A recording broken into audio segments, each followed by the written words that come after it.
Please just keep sharing, share with friends. Our teenagers are here. They are going to be speaking. And because of the sensitivity, they are not going to turn on their camera. So we're just going to have it like that to get them to be able to speak without any fear of judgment. So please, let's be kind. Let's pay attention. We are here to learn from them. So I am going to start in a minute, but I need to just pull my questions up. And then we're going to get started. Here we go. So let's have them. Let's have them. Let's have them. I'm going to be adding them to the stage. Team 1, you're welcome. Team 2, you're welcome. Team 3, you are welcome. Team 4, you are very, very welcome. Let's do well to keep sharing and just keep sharing with people. Keep sharing and sharing and sharing. It is so important that we just keep sharing with different people. So, welcome. You can unmute so that when I'm talking, you'll be able to respond things. You can unmute. So the first question that I am going to be asking you, because I want us to have enough time to speak to you, is what are the psychological impacts of moving from one place to another? Now, it might be maybe you move from one country to another. It might be you move from one school to another. It might be you transition from primary school to secondary school. What are the psychological impacts that you feel you and your peers, go through? I'm going to target that to teen 1. Hi. So I think that when you move around a lot, you feel quite unstable at sometimes. Like you don't have a home base. Like when people are talking about where they grew up and their home city, you can't really say, "Oh, I grew up here," because you moved around so much. And Yeah. also, people feel quite anxious about starting over, like over and over again. It kind of like starts anxiety in people. Like you start to worry about, "Oh, I have to make new friends. I've left all my old friends. I have to make new friends now." You struggle a lot with like identity and belonging. You quite struggle with finding out who you are. People get into identity crisis, and it's quite hard to build long-term friendships because then you'll just feel like every time you make friends, you're gonna leave them and like lose them. So that's what I think. Thank you so much. That is really, really awesome. So I'm going to move on to thing 2. What is it like for you? Same question as well. What was it like for you? Moving from one school to another, from one stage to another. What are the psychological impacts on you? I'd say that it was quite like overwhelming at first because it was like different from how most people were that you grew up with, and then when you like leave them and then change to like another school, people like you never met before. So I'd say it was strange at first, but then I kind of got used to it. Right. Did that impact you in any way in terms of your education? Did that have any impact? Um, Or maybe your friends? Did that impact your friends? If not you, did you know? I didn't really like speak to any of my friends from my old school as much as I did when I saw them.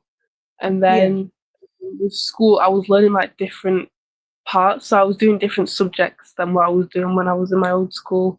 So I had to like catch up with everyone. Right. Thank you very, very much. So, team 3, what about you? How did moving from one school to another, how did it impact you psychologically or maybe your friends or people that you know?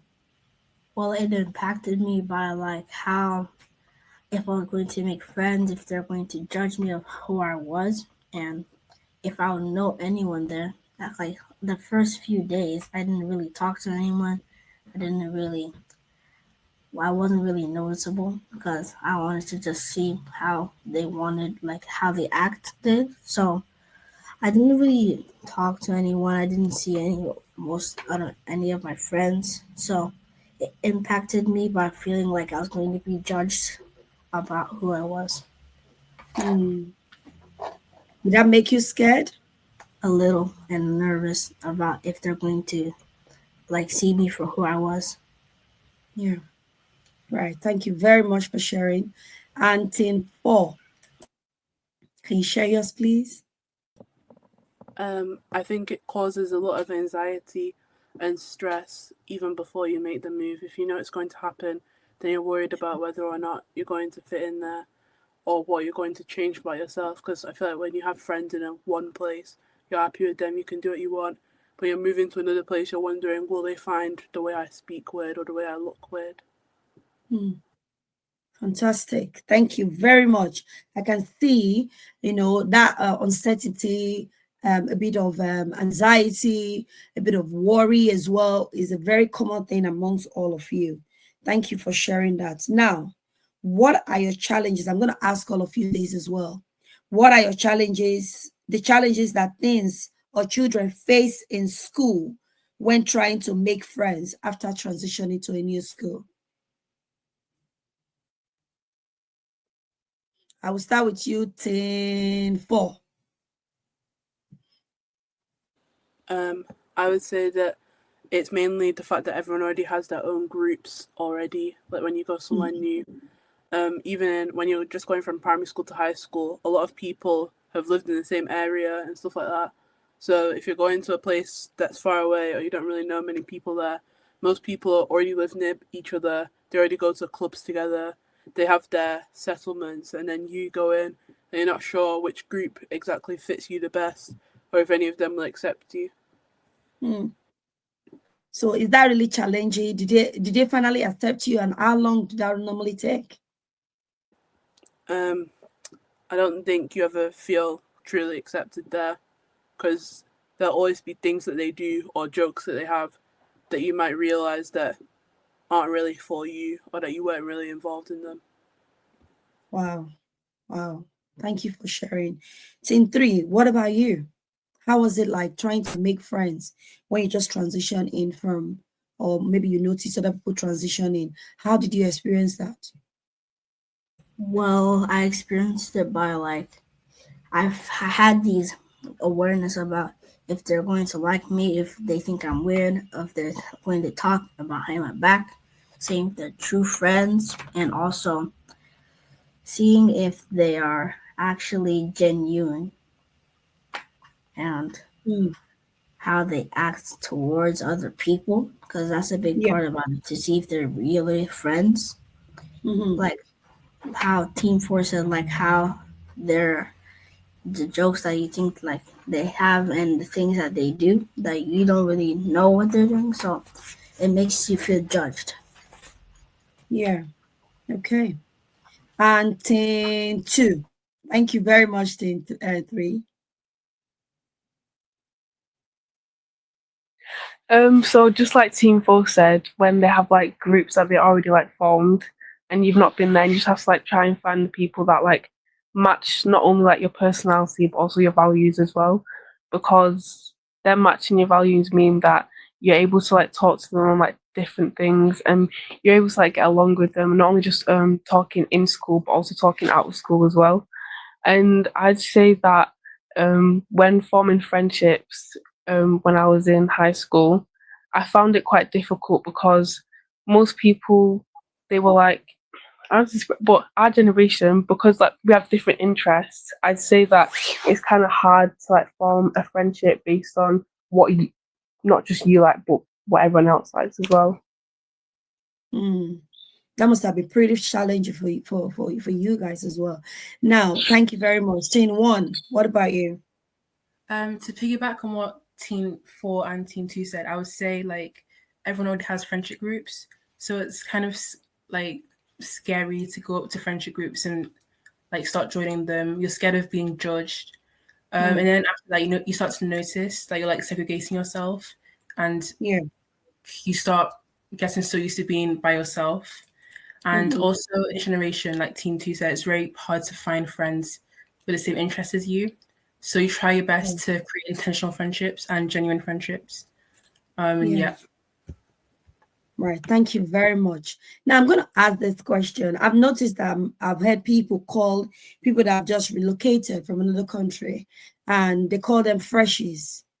And from your observation, what did you notice that they go through? When they just arrive, they're just different and they kind of stand out. What have you seen them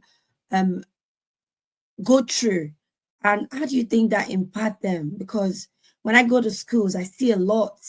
I see a lot, and sometimes I'm just wondering, are parents aware of this? I'll come to you, Tin 4. When people new come to the school, I think they Yeah. don't even really experience a lot of like first-hand like confrontation, Yeah. but they experience a lot of like isolation. Like people will leave them out of stuff, and Mm. they might not even speak about them or say anything horrible about them. Nothing like that. It'll just mainly be them being alone or not really being involved because many people don't really like to interfere with their groups once they have them. So they just stay away from that new person, and it takes them a Mm. while to learn. You know, isolation, even as an adult, I don't do very well with isolation. So I can only imagine how all these children are feeling in school, moving from one place and then you're coming and everybody's just carrying on like you don't exist. That must be very, very challenging. Now I'll come to you, teen 3. What do you think? Well, I think the people from different places, like, they probably try and blend in and see it like unseen, but they always end up getting standing out. And people make fun of them for that, which makes them feel like they don't belong. It makes them feel judged. It makes them feel like they shouldn't be there. It makes them Mm, feel like just unwanted. yeah. And it makes it harder. That's scary. Yeah, carry on. It makes it harder for them to make friends because they see how other people act, which makes them judge the other people about to see Yeah. if they're the same because they don't know if there's different people or they all act the same. So yeah. Yeah, that sounds really hard. Really hard. Parents, I hope you are listening. So when you send your child to school, they are experiencing all of this stress, and then you are still focusing on math, science, and English alone. You are not listening to their body language. You are not paying attention. Please, I love academic. I love it. But I will never prioritize it over any child's emotional and mental well-being. Let's take notes, please.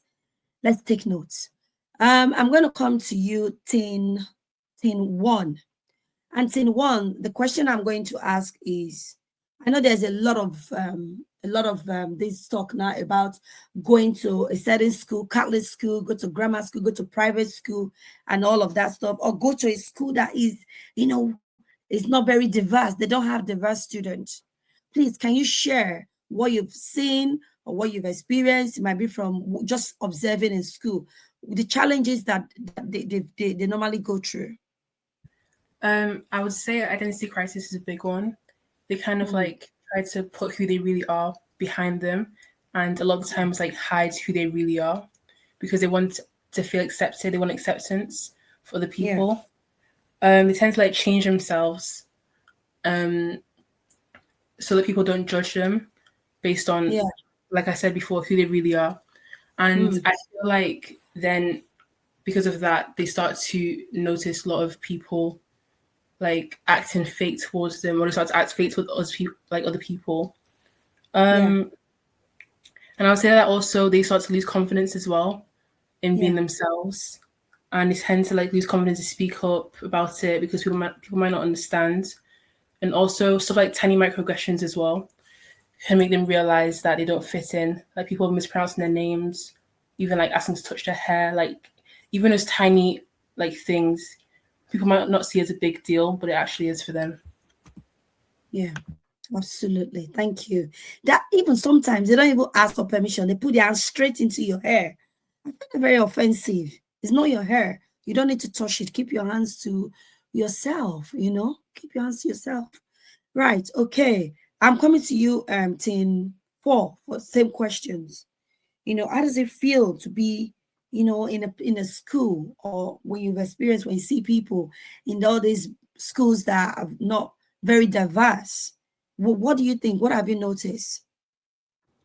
I can only really speak on my own experience because I'm one of like not a lot of other cultured Grace. people there. Yeah. But mainly, I just noticed what Teen One said. A lot of different things, microaggressions. You try to change yourself and say stuff that maybe they say, or do stuff that they say, but then they sometimes just like cross the line, and it makes you realize that you can't really ever be like them. And especially stuff with like hair or just the way you look, the jokes that they make sometimes about slavery, other stuff, like bad stuff. You just realize like you wouldn't make that kind of joke, and they can say it against you, they can say it about someone else, and you just realize like it's not really where you belong. Yeah. So when you say it's not really where you belong, that's the sense of not being wanted in that place. And that just sounds really, really really tough. And all I can say is that, do you think having more diverse going to a school with more diverse background, would you say that that would be better? I do love the friends that I've made there, and I think they are really valuable to me. But I think if I had gone to a school that was more diverse, maybe I would feel less like the way I do sometimes. Yeah. And I see friends that I had in primary school that went to a different school than me now hang out with their friends, all of the same culture or religion or color, just however they are. And they all seem like happier and stuff like that. Meanwhile, with Yeah. my friends, I feel like I can barely like, I don't know, talk to them about some of the stuff that I go through because they won't really understand. Yeah. Yeah. Definitely. They don't really understand. Yeah. Okay. Thank you. Now I'm going to come to you, Tin, too. What have you noticed the ways that teenagers or they cope with all of these things that they are going through, the stress, the distress that they are being exposed to? How do you think they they cope with it? What are some of the coping mechanisms that you've observed they used to cope with it? I'd say that some of the coping mechanisms that they used was either staying in their room and avoiding people, or being Yeah. on their phone all the time, or being on like social media all the time, trying to get away, or just like Mhm. trying to ignore everyone, or like having a bad mood because of what's going on in school. They don't want to tell anyone about it. Yeah. Okay. So, isolating themselves in school again and, keeping it to themselves, that's a big burden to carry alone. I'm going to come to you, Teen One. I want you to please speak to the fact that how does this, when you're in a school that is predominantly not diverse, and the impact they have on you and the ways that they cope with it. Please, can you speak to that, Teen One? I would say like you tend to isolate yourself. You struggle to speak up because you don't really know how people will react to that if they agree with what you're saying. You also tend to like use social media a lot to get out of your feelings sometimes. And I would say going to more diverse school, it's actually quite from going to diverse school from a predominantly white school, people see it as like a better opportunity to make more friends that are similar to you, but at the same time, it'll be quite hard because you don't know how to make friends. You start to realize that because for so long you've like isolated yourself and spent time in loneliness. So you tend to like once again like stick to yourself in that diverse school. But you need to be that person that puts yourself out there and change yourself in order to make friends and get used to it. Thank you. Thank you very much. I saw someone put a comment there that even in it's not only a school that don't have a lot of diversity. It's especially no, where is it? Going to a more diverse school is good, but these issues can be experienced in different settings. Do you think that's correct? Do you think what do you think about that comment? Do you think this happen in all the schools, whether you're in a diverse school or not, that people still face this isolation? I think that's very, very true because like they're quite used to it, so they just stick to what they know. No, as in, do you think when this isolation, do you think is more in a school where there is not enough diversity, or do you think it is the same? Is not diversity has got nothing to do with it? Oh, I would say it depends on the person. For example, if you know exactly like who you are, you know your identity really, really well, and don't try to change yourself for others. If you're in a school that's less diverse, you might change yourself for others and become more like them. and you won't really see it as a problem. But if you're the person who knows your identity, then you'll start to feel it more. If that makes sense. Yeah, thank you. I think this is more prevalent in places there is no diversity. Because I've worked in so many schools, and even when I walk into a school that there is no diversity, even me as an adult, as a staff, I experience something different. It's almost as if I'm in a strange land. But when I go to diverse schools, I feel that warmth. I feel that acceptance as I come here to deliver my sessions with the children. So I do understand that, yeah, um, people would think it's the same. It's not the same. It is not the same. You feel it more when you are not, when you are in a place that there's no diversity. It's almost like you are sticking out like a sore thumb, and it's not the same at all. It's not. And our children experience the same thing. Even liaising with them is, you find it very, very challenging. It's nobody's fault. It's just that there is no people don't really know you very well, or know about your race very well, or attributes a lot of good things to your race. It can be that. Now, teen 3, how do you think parents can begin to support, when you have any transition, you move to a new school? What kind of support do you think can help a child to start flourishing? And even though they are going through this stress, they'll begin they'll still be able to manage with it. Well, what I think is that, for example, if they come back from school looking gloomy, instead of assuming and not asking questions, they should ask before they act. Because if they know what's going on, they know how to deal with it, and they know how to really see what they need to do to make them feel better, or make them have better understanding of what they're going through. Because Right. how some parents, they don't have the same care as they try to give, so they have trouble trying to talk to them instead of assuming. So that's why I think parents should more talk to the children about when they come back to school, and when they come back from somewhere, so they know how they're going and what's going on, and they know how they're feeling. So that's why I think. Yeah, thank you very much. Parents, are you listening? They say you need to talk to them. You need to ask them questions and check in with them. It is very, very important. Now, I'm going to come to you, Teen 2. What do you think? How do you think?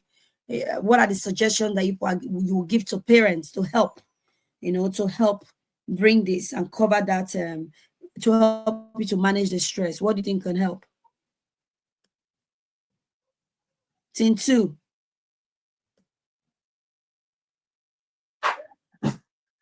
I'd say that instead of Right, I'd Teen say 2. parents can help by asking their children questions, like Team 3 said, and while they're at home as well, instead of giving them stress, because I say that when parents also shout at their children, they're adding more stress onto what the problem already is. So I'd say that also be patient with your children as well, if they're being snappy, or if they're in their room all the time. Yeah, thank you very, very much. Teen 1, how do you think parents can help? What are the things that you suggest to parents? Because you've got our ears now. What are the things that you can suggest that will help parents to support more rather than adding to the stress? I think that parents should, first of all, talk without judgment. So when you're talking to your child, your teenager, you should have a conversation with them, but make sure you listen and don't just go straight into judging them. Acknowledge what they've said. A lot of the times, the children have no one to talk to, and you're the only person that they can come to talk to and be real with. So you need to acknowledge that as well. Checking in with your child as well is also really important, and being patient with them. Don't always expect them to be like, oh, this is the problem, this is the problem, this is that. Sometimes they just need their own space. And also encourage them to be social as much as you can. Let's say they have an event they want to go to, tell them, oh, you can go to this. If it's okay to go to, of course. And make sure to encourage that. Yeah, thank you very much. No judgment. Stop assuming, parents. Stop assuming. They do not like it. They do not like it. Have a conversation without any preconceived idea and just come with an open mind. I'm going to come to you, Team 4. Please give us ideas on how we can do better now that we know. I'd say the most important thing is to listen. Like the other teens have said, sometimes I feel like parents can assume stuff that maybe their lives can't be as stressful as their own because they're not paying bills or because they're not going to work and stuff. But sometimes social like problems and even academic problems can just be as stressful, especially with exams and stuff like that, could put a pressure on them about what they need to do for the next week or for the next day. And sometimes when they need their space, just sit down and be quiet, or if they need to be loud and talk to you and yell about it, then sometimes you just need to let them go through it instead of like cutting them off or making sure they're focusing on their language or making sure they're like within reason, of course, or making sure that like looking proper and stuff like that. Yeah. Okay. Right. You said that. Thank you very, very much to all of you. I'm sure everybody has contributed to that. I know parents we just want you guys to do academically. We're always telling you what are your grades, push you in extra tuition and all of that stuff. I absolutely love that. We just genuinely want people to do well. However, I feel personally there is a segment that parents do not, they trivialize sometimes. Some parents, not all of them. And this is the mental and emotional well-being of the children. Please, can each of you begin to tell me if you could tell parents one thing that would help them support your mental and emotional well-being better? Apart from the things that you've said, how can we help you to build emotional resilience and help you to have better emotional and mental well-being?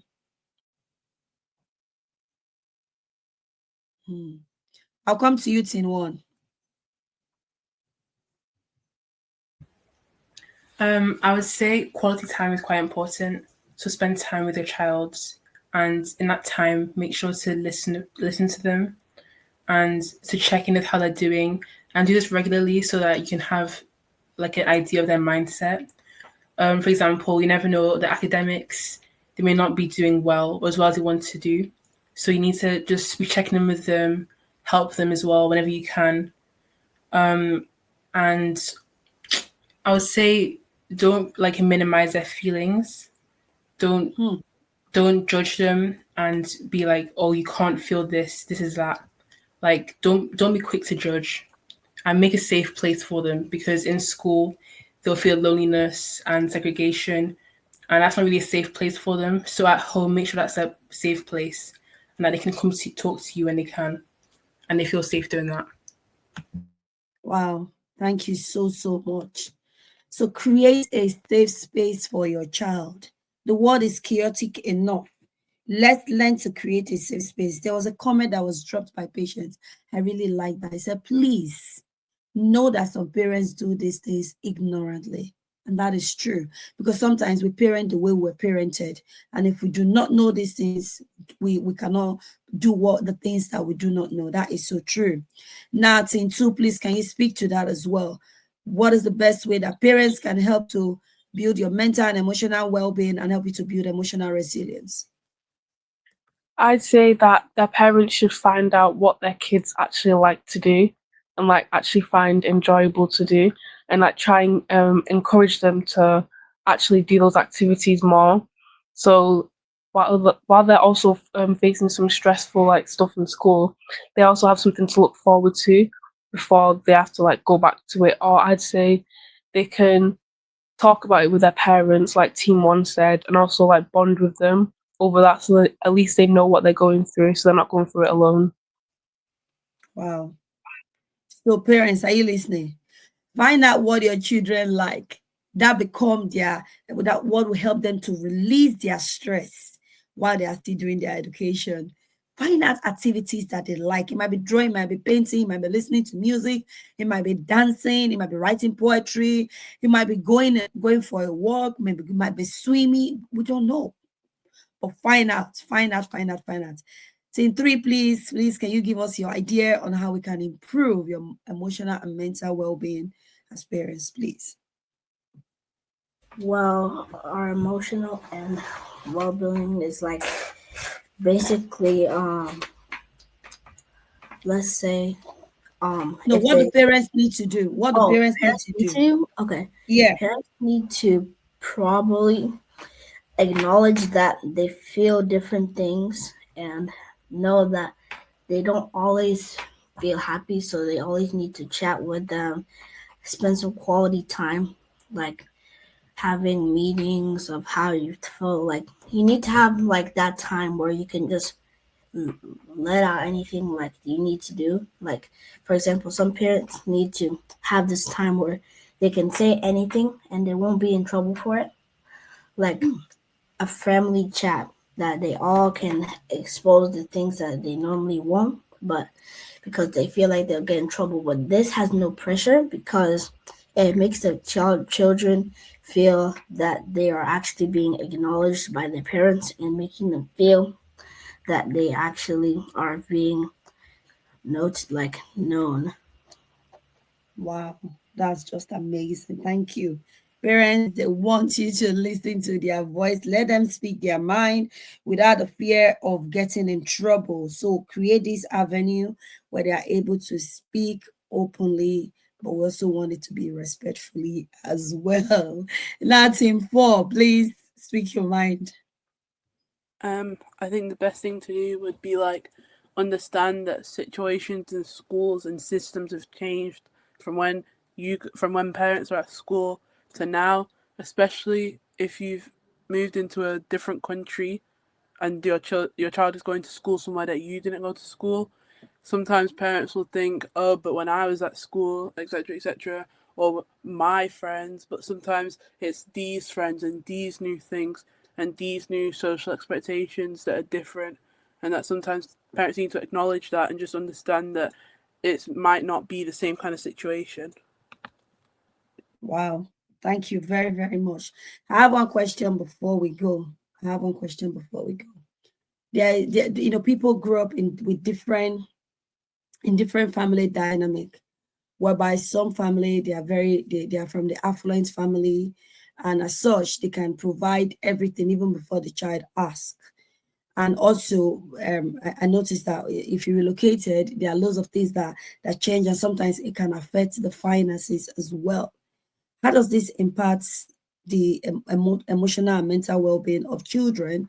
And how can parents communicate this when the finances are tight so that you don't start looking at your affluent friends and thinking that you're missing out? How can we communicate this? Because sometimes we assume that just understand, things are not okay. You should just understand and manage. But how can we lovingly explain this to you so that you begin to understand? I'll start with in one. I would say comparison is not good. You shouldn't compare your child to other children, because you never know what they're going through as well. Also, sometimes the kids have the pressure to grow up fast, like to mature more than their age. Like they're forced from a young age to act so much older, and sometimes they have a lot of emotional overloads. They have to juggle school, family stresses, new environments, so many different challenges. They have so many things that they need to keep in composed. They need to keep composed, and sometimes they be scared of judgment as well. About not having this, not having that.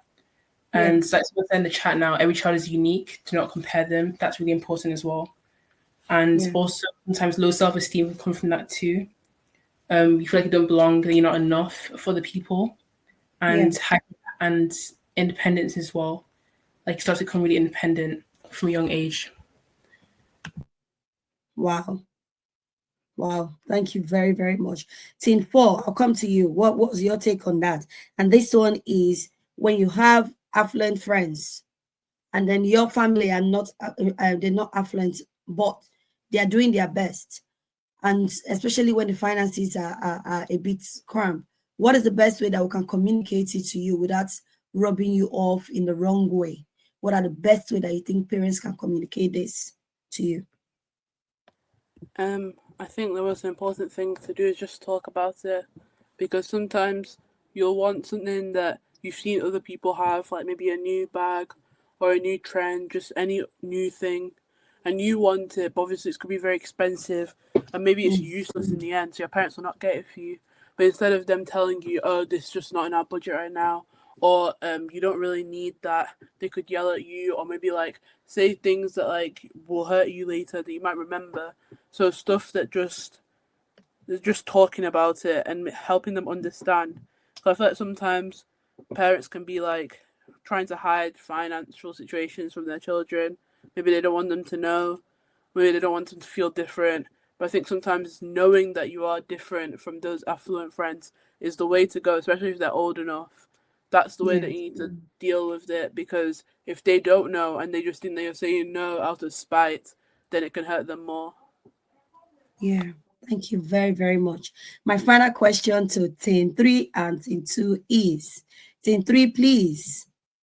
A lot of children tell me that their parents shout too much and the words that they use.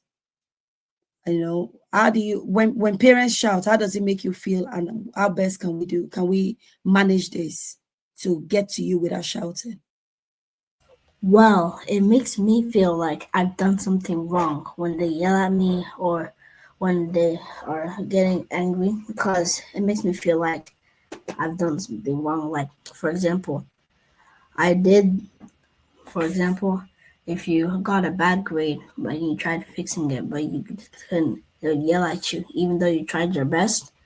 Like, it would make you feel like you need to do more and pressure you and make you have um like anxiety, pressure, like, and also some in some ways can be it can affect your life, like when you're older. Like, it makes you transfer aggression to other people, which makes other people, like, it's just basically contagious, making other people mad and sad and things like that. It's just a roller coaster of emotions, because 1 second after that you're mad, they tell you to go to your room, you get sad, and it's just a whole thing. So that's why I think they should start using a calmer voice and like acknowledging that they're humans, that they can make mistakes, and they don't need to like raise their voice just to be heard. So yeah. Right. Thank you very, very much. And you're right. When a child grew up in an environment where they shout a lot, it make them very vigilant, and it can lead to anxiety disorder in the future. You are so spot on that. And someone said some parents of this generation shout because that is how they were raised. But once the parents get enlightened, things should change. I like that. Please change. Let's change. And thing 2, that's the final question to you now. What do you think? I'd say that parents only shout. Well, I think that parents only shout because they feel like that's the best way to get their point across. But most kids, mostly when they're shouting, they just like turn off and they just don't listen, or they just try and like avoid them, or they just like walk off, for example. But I'd say the best thing to do is to talk to them calmly and talk to them like conversation voice, like it's a conversation. So then it's not just you like dominating over them and then using your like authority to like um make them feel like they're not heard or anything. I say the best thing to do is talk to them like, I wouldn't say as a peer, but like talk to them with a normal calm voice instead of shouting at them. Yeah, thank you very, very much. Now I'm going to ask you, I said one last question. This one is going to be really fast. What is the best way that we can avoid and manage, when you're going through maybe any form of bullying? Will you be confident enough to speak to your parents about it? Scene 1. I feel like sometimes kids are scared to talk to their parents about bullying because, and they'll stay silent because they don't want to make it worse. For example, their parents could go to the school and they don't want to make a big situation out of it. And yeah, that's what I believe about bullying. Yeah. The dangers of bullying is very, very bad. We cannot stand and just watch people get bullied. And going to school might be the last resort, but it is very, very important, that we know about these things. Thing 2, what do you think about bullying? No, what are the things that make other that make children become a target? What are the possible things that make children become a target of bullying? It could be, for example, the way they look, the way they speak, or like, for example, their accent. Or I'd say it's mostly new people, or if they have like something that's like unique that doesn't like it's not common, I'd say it makes them a target for bullying because then they're the only person who actually has that like characteristic, and then everyone else can like judge them for it. Wow. Wow, thank you. Team three, what do you observe make people become a target of bullying or bullies? I observed that when they're a target of bullying, it's either they're unique and they have extra things that probably they get bullied because they're jealous of what they have and they want that, so they put them down so they can just feel higher. Wow, And the other bit thank you. is how it's either they don't have enough skill in their eyes, which makes them look like they're not as good as it. They're not peers. It Yeah, makes one feel higher than another, which makes other people feel down and makes them always have that sense that they won't be good enough or they need to have more. So it makes them work harder, makes them do things. It has some benefits and disbenefits. Like it has the benefits that making them try harder, but it makes yeah, it try harder for the wrong reasons, which makes yeah, them do things and over exhilarate themselves. So it makes them not have the same feel like they need to be better than them or they need to be more normal because that's yeah. what kids feel. They feel like they're getting judged by everyone.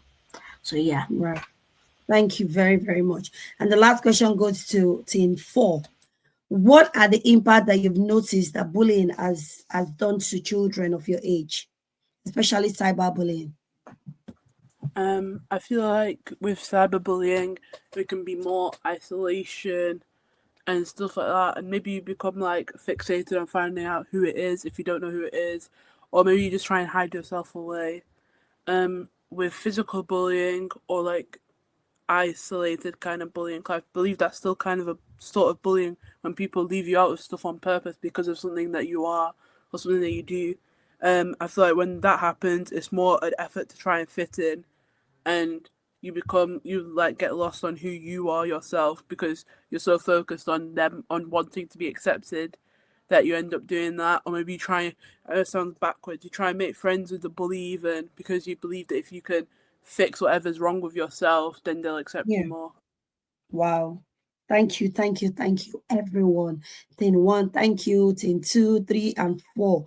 I really appreciate you. Parents are listening. We're going to send this more to different group, and I'm so glad it is on YouTube so people can go back and rewatch. We've listened to your voice. It's been very impactful. Thank you for speaking up for yourself and for your generation. We'll take on board what you've said and we will do better now that we know better, that even though you don't pay bills, there are still stress still involved in being a child. Thank you very, very much. I'm not going to move you back now, and then you can then log off. Thank you.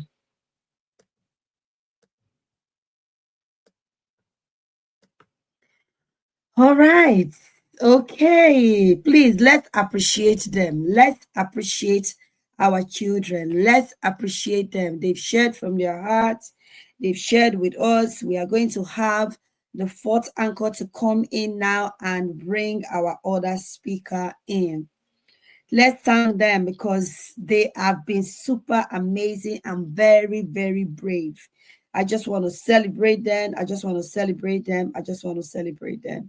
I am super proud of them for speaking up, for sharing the things that they are going through. These are primary researchers. This is primary things. We just speak from what we observe and from speaking to them, but they have come to tell us exactly the way it is. So please, when your child is talking, know that they are going through a lot. Anchor 4 is going to be joining us on the stage very soon because our speaker has